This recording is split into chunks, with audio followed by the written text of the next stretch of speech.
Every year, thousands of motorcycles get parked, abandoned, and forgotten. When most people see old bikes, they just think they're worn out junk, but not me. I see a machine just waiting for a second chance.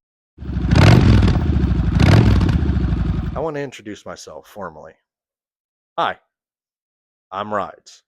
I want to state that I don't have any affiliation or connection to any motorcycle or outdoor power sport dealership at all. I don't have sponsors. I don't have a big production set. It's kind of why you're seeing me sitting on my couch. I'm just a guy who has a passion for motorcycles and wants to bring it to other like-minded people.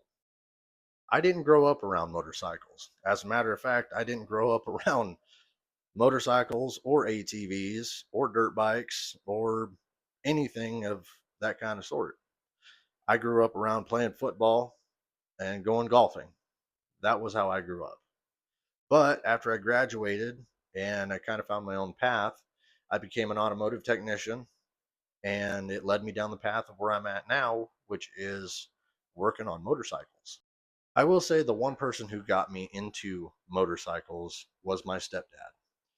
After I graduated and moved out, he was able to go get himself a Honda Goldwing, which is the kind of bike that he had before him and my mom got married and even before they met.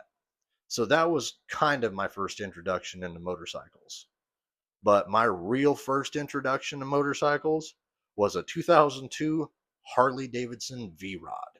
I don't have any pictures of my original bike because, well, I didn't have it long enough to take any actual pictures of it. This thing was just a death trap waiting to have its victim. But it was my first introduction. Was it the worst first bike ever? Yeah, absolutely. But that was my introduction. And that bike really did pave the way for where I'm at now. I've owned a handful of different bikes. I've owned Harleys, Hondas, Suzuki's, Kawasaki's. I think there was even like a really weird knockoff Chinese brand in between there somewhere. It laid the groundwork for where we're at now and what I'm trying to do now. And my goal for this channel is to give you the realest, most unfiltered, just raw motorcycle experience possible. Whether that means buying bikes, building bikes, fixing bikes, and even customizing bikes, with maybe a few other things in between for new riders or people that are trying to branch out and maybe experience something different, like a cruiser guy going to a sport bike, or somebody's been riding a sport bike and looking to maybe jump to a cafe racer or a cruiser. Stuff like that in between.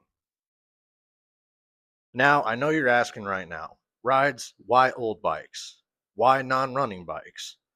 Why not just go to a dealership or go buy one that runs? Because where's the fun in that? Old bikes have more personality, and a lot of times they're more fun.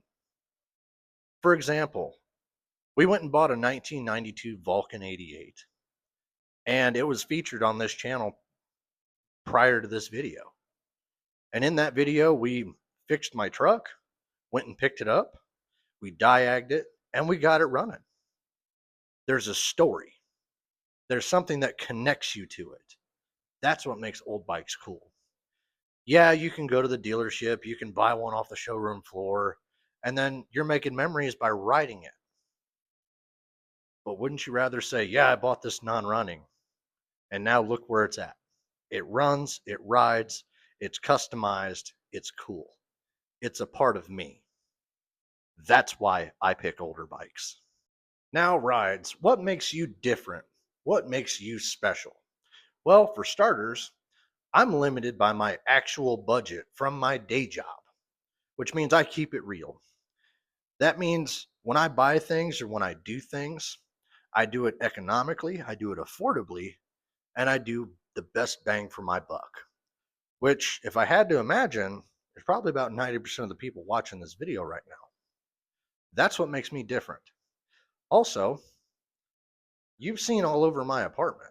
I don't have some big fancy house or some big mansion. I'm not playing that I'm budget friendly. I'm legitimately budget friendly. I've got a lot of ideas and a lot of projects in mind that can make this channel really different and really stand out and be really for the everyman or be for everybody, whether it be charity donations for the veterans organizations, group rides against Alzheimer's, breast cancer, child awareness. The list goes on. But I can't do any of that at the level that I want to bring it to you with, and the level that I want to bring it to you at, without your guys' support. So that means going down here, clicking that subscribe button, turning on your notification bell, and liking this video. And then go check out all the other ones too. There's a few videos posted, there's shorts up there to look at. Go check it out. The current project we're working on, I've named it Project Intruder, and it hasn't been uploaded yet. It's still in the works. But it's another video where we're going and we're buying a budget bike, we're getting it running, and we're going to make it cool and we're going to make it awesome.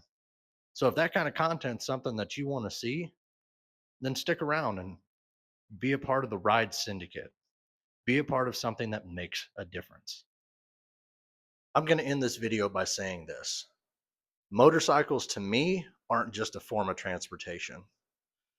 The motorcycles that I have owned and that I do currently own are a part of me, and they've made me who I am.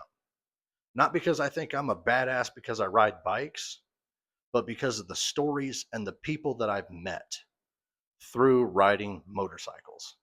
And I hope at the end of the day that this project encourages you to go get on a bike, go meet new people, and make your own stories.